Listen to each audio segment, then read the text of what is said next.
Hello Brovers, masih dalam genre film yang sama yaitu bencana fiksi ilmiah. Gue yakin kalian pada tahu film ini. Nah, film ini juga paling banyak juga yang di request. Ya mungkin karena kualitas CGI yang bagus dan memang lagi hype-hypenya pada zaman dulu ya. Ya, kita akan recap film 2012 yang rilis tahun 2009. Yang waktu itu sebenarnya di dunia itu kan sangat dihebohkan sekali bahwa 2012 bakal ada kiamat. Film ini diproduksi oleh Centropolis Entertainment dan disutradarai oleh sutradara yang sudah lama dalam dunia film yaitu Roland Emmerich. Dan Roland Emmerich ini kalau nggak salah sudah pernah jadi sutradara Godzilla tahun 1998. Film ini terinspirasi dari kalender hitungan suku Maya yang akan berakhir pada tanggal 21 Desember 2012. 8 tahun yang lalu ya, dan sekarang gue nggak tahu suku Maya masih ada atau enggak. Gue kurang searching kalau untuk hal itu.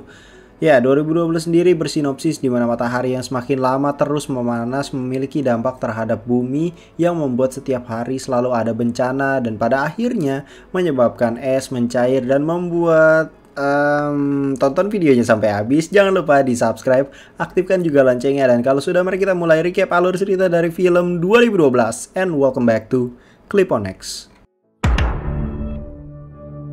Film dibuka dengan diperlihatkannya radiasi matahari yang semakin lama semakin panas yang berdampak pada bumi. Kemudian berlanjut pada tahun 2009 di mana tokoh utama kita yang bernama Adrian baru saja sampai di India untuk bertemu teman lamanya yang berada di India itu. Nah, Adrian ini merupakan ahli geologi yang bekerja di Gedung Putih Amerika. Di sini ia diberitahu bahwa 2 hari lalu terjadi letupan matahari yang berdampak pada bumi. Lalu Adrian diperlihatkan tangki air yang berada di 17.000 kaki di bawah tanah yang airnya sudah mulai mendidih. Itu sebagai bukti bahwa letupan tersebut membuat inti bumi semakin panas. Adrian yang mengetahui situasi ini sangat berbahaya, lalu ia kembali ke Washington DC untuk bertemu Carl. Nah, Carl ini merupakan kepala staf Gedung Putih yang dekat sekali dengan presiden. Ya, chemistry-nya dapat lah pokoknya. Nah, di sini ia memberikan laporannya kepada Carl tentang ya panas bumi ini. Nah, Carl ini yang membacanya kemudian langsung mengajak Adrian untuk bertemu dengan presiden.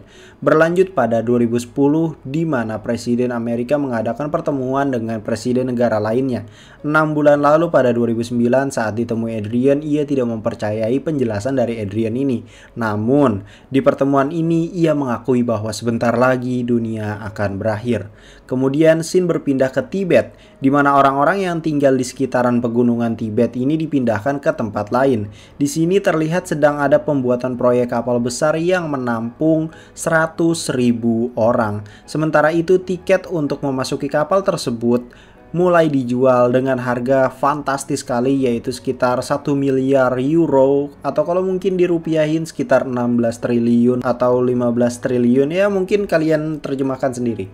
Di sisi lain, Roland dan Laura, anak dari presiden, menukar lukisan Mona Lisa asli dengan yang palsu supaya dapat dibawa ke kapal tersebut. Berlanjut pada tahun 2012 diberitakan suku Maya melakukan bunuh diri massal karena mereka sangat yakin sekali bahwa dunia akan berakhir. Di sisi lain, Jackson yang bekerja sebagai penulis buku dan supir pergi ke rumah mantan istrinya untuk mengajak anak-anaknya berlibur ke Taman Nasional Yellowstone. Sedikit penjelasan bahwa Jackson ini telah bercerai dengan istrinya yang bernama Kate. Ia memiliki 2 anak yaitu Noah dan Lily.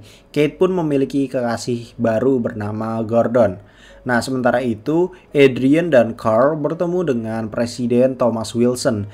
Di sini Adrian yang sudah meneliti keadaan tanah di Yellowstone diminta oleh presiden untuk memastikan kapan akan terjadinya bencana. Namun ia belum bisa memastikan, ya masa ia diprediksi kiamat, kan nggak bisa cuy gitu kan. Saat mereka sedang berbincang, seketika putri presiden yang bernama Laura Wilson datang. Ia menanyakan atas kejadian dibunuhnya Roland Picard. Nah, Roland Picard ini adalah direktur Museum Nasional Prancis yang dibunuh saat ingin melakukan konferensi pers, dan Laura sebagai teman kerja Roland ini di bidang seni. Ia kemudian menjelaskan apa yang saat ini sedang terjadi dan sangat concern sekali kan. Berlanjut pada Adrian yang kembali pergi ke Yellowstone untuk kembali meneliti kondisi di sana. Di sisi lain, Jackson yang sudah sampai di Taman Yellowstone bersama Lily dan Noah mengajak mereka ke tempat saat dulu ia pacaran dengan Kate. Namun sesampainya di sana, keadaan sangat berbeda. Danau yang indah ternyata sudah menghilang dan kering. Kemudian, tak lama dari itu, mereka dijemput oleh tentara Amerika yang berjaga di sana. Mereka dibawa ke tempat riset dan bertemu dengan Adrian. Di sini mereka dijelaskan bahwa mereka dilarang masuk karena kondisi yang tidak stabil. Lalu mereka pun dilepaskan karena Adrian mengenal Jackson dari buku yang pernah ia baca. Berlanjut, Adrian yang menelpon temannya yang ada di India. Ia diberitahu bahwa di sana suhu terus meningkat yang membuat temannya harus menutup area tambang.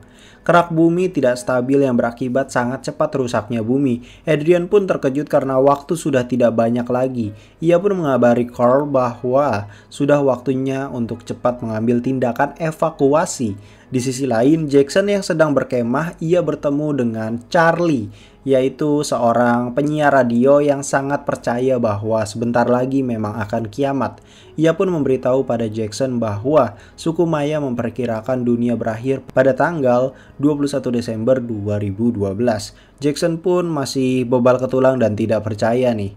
Nah, di sini Jackson juga diberitahu Charlie bahwa ia mempunyai peta menuju kapal besar tersebut. Di sisi lain, Kate yang sedang berbelanja bersama Gordon dikejutkan dengan terjadinya gempa yang membuat supermarket terbelah.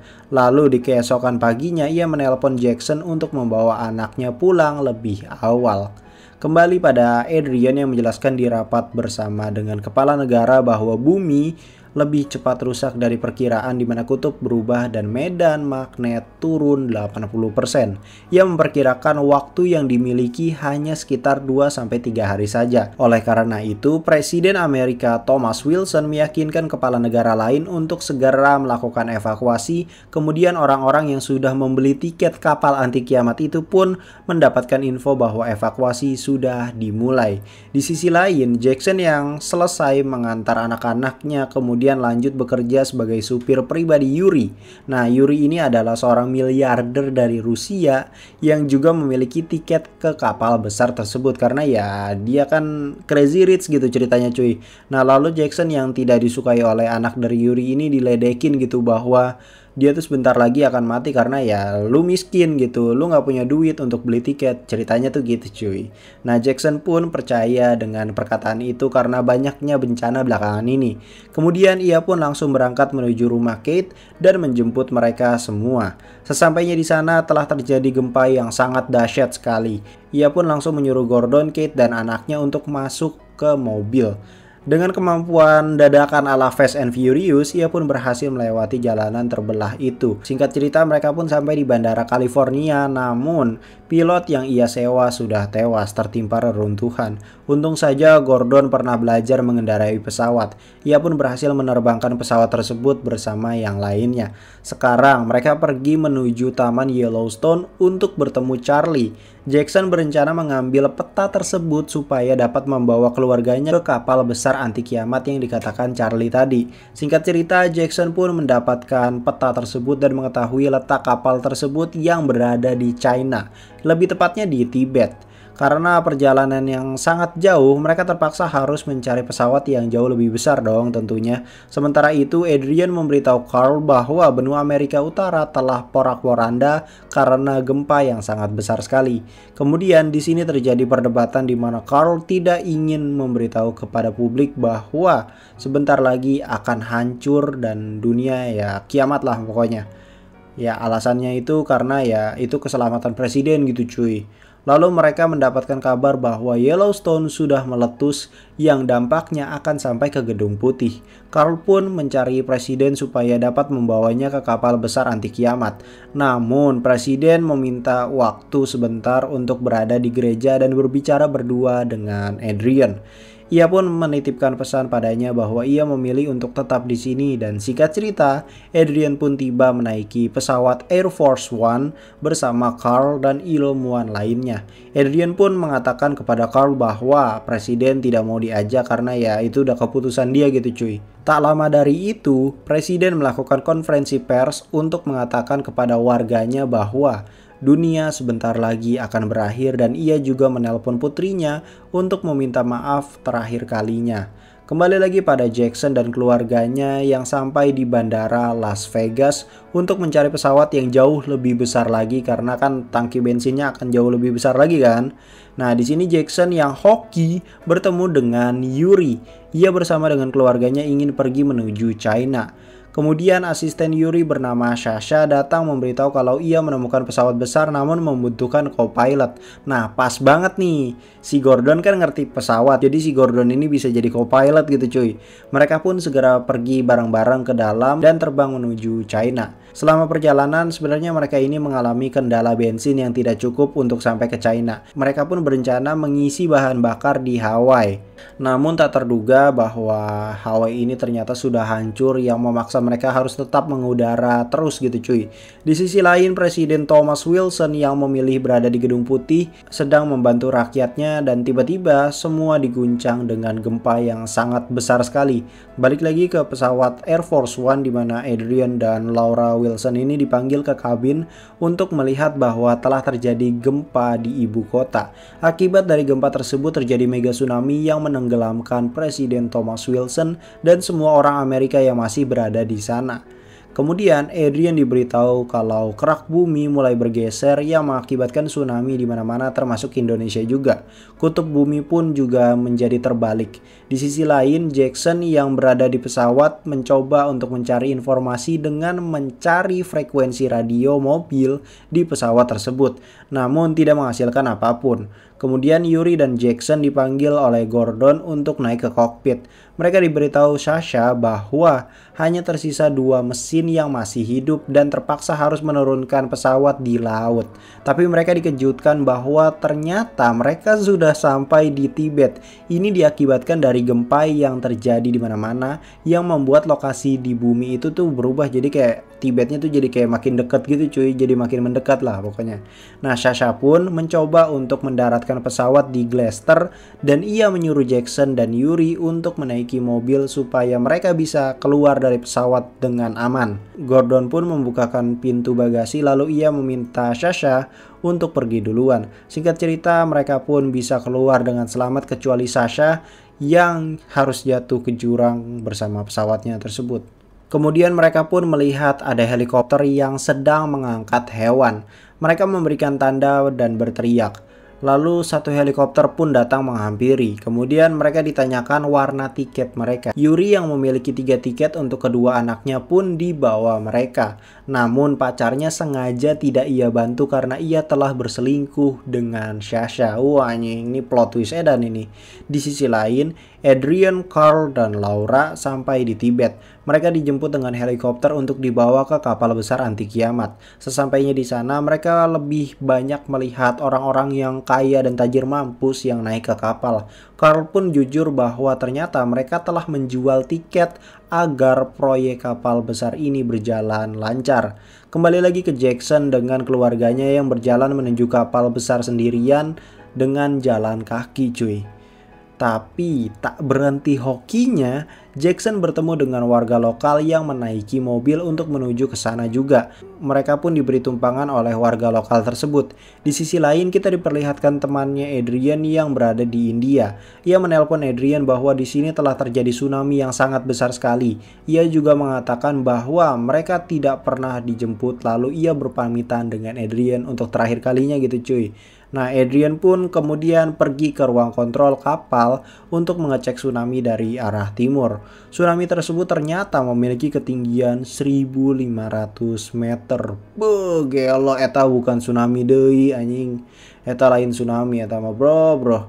Dan tsunami tersebut akan menghantam kapal anti kiamat dalam waktu 28 menit lagi.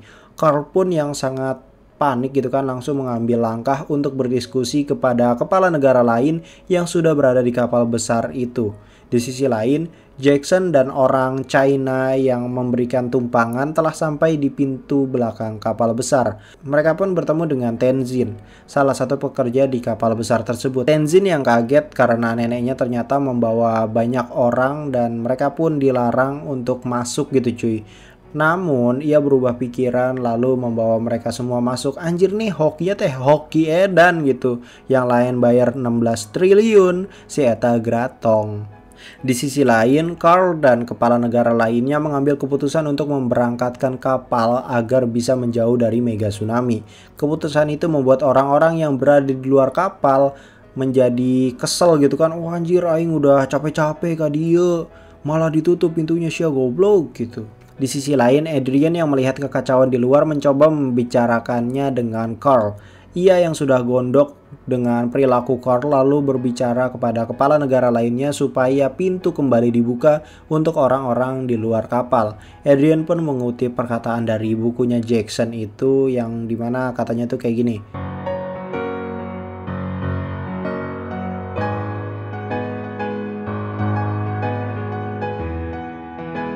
Pada akhirnya, semua pemimpin pun menyetujui untuk membuka pintu kapal dan membiarkan orang-orang masuk di sisa waktu hantaman sekitar 15 menit lagi lah. Nah, di sisi lain, Tenzin dan Gordon yang mencoba masuk ke kabin kapal harus terjatuh karena pintu kapal yang dibuka.